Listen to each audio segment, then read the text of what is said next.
There's been a little problem in the cockpit. The cockpit? What is it? It's Thursday and I am Gang. I'm with the Gold Diggers and Project Steady. This is your Mental Health Minute. My only goal for this episode is that we know the difference between sadness and depression. I'm not sure what happened with the English language, but all of a sudden, people think that you can interchange the words sadness and depression. Like for example, people say, "Oh no, I really want these pair of shoes, pero wala akong size. I'm so depressed." And I get it. What they mean is they're very, very sad. But those are actually two different things. So tonight we'll make the distinction.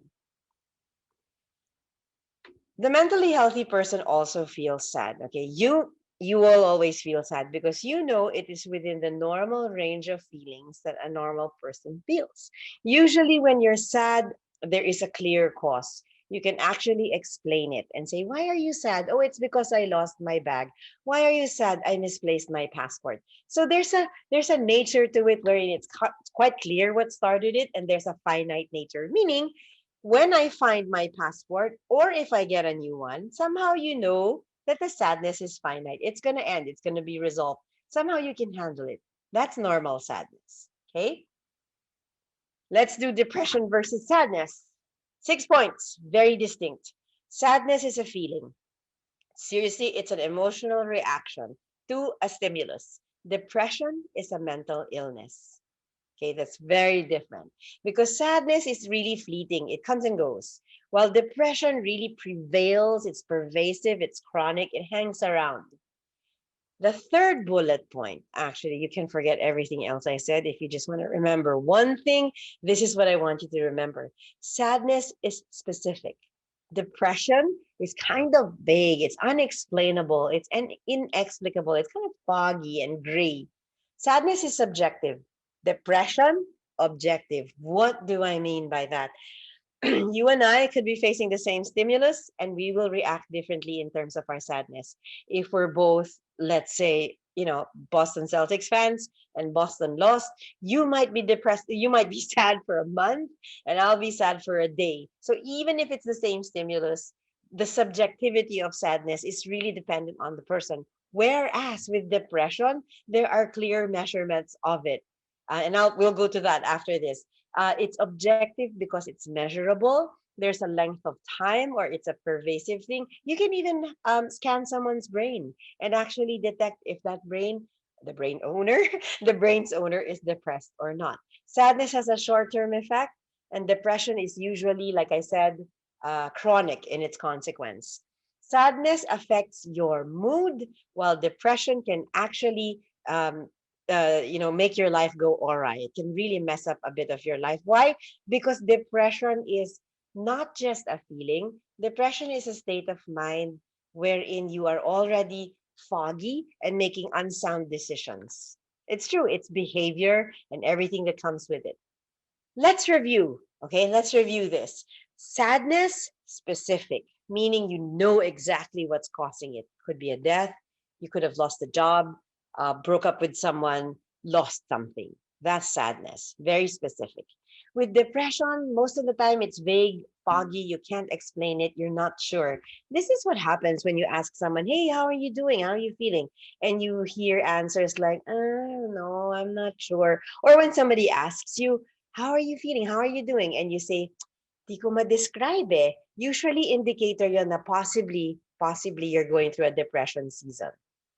The symptoms are very, very clear. I'm sure most of us have had this. These are 9 symptoms. These are the symptoms that actually are very clear. If you have 5 of these symptoms at least for more than 3 months, you really need to get a diagnosis. If you have all 9, but just for 3 days, iba yun. You're really probably just really going through something. So let's go through it one by one. The usual, low mood, at least 2 weeks. By low mood, I mean it's like you're on mute, like you don't really feel anything, everything is gray and etc.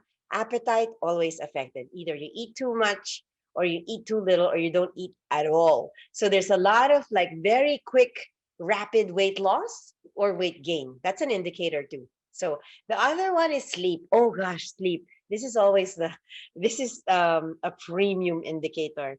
First to go, either you oversleep or you don't sleep at all.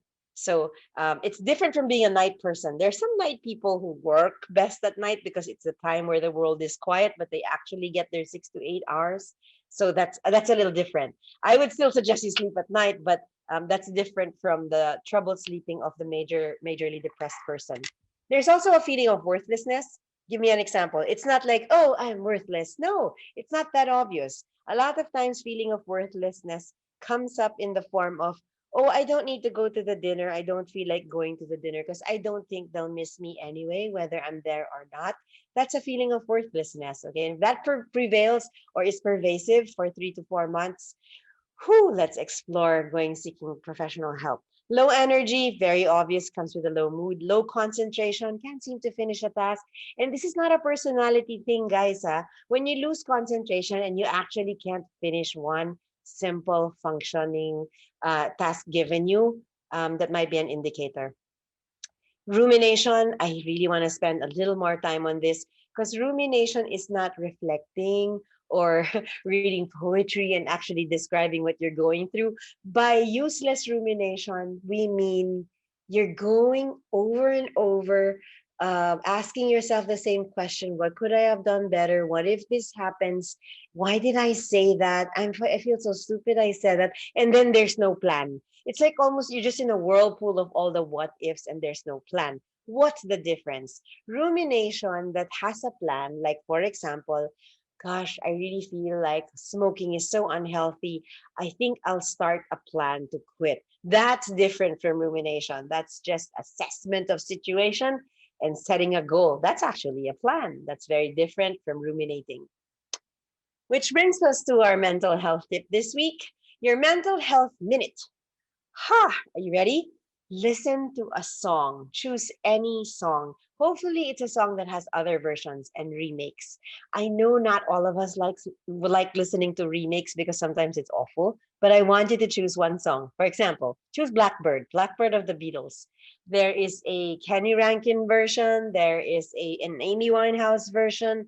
Listen to as many versions as you can of the same song because it will give you a repeat, a lull, and yet it's in the same zone. That's very comforting. If you don't want to do this, I suggest take a 15-minute walk, but listen to only one song as you walk.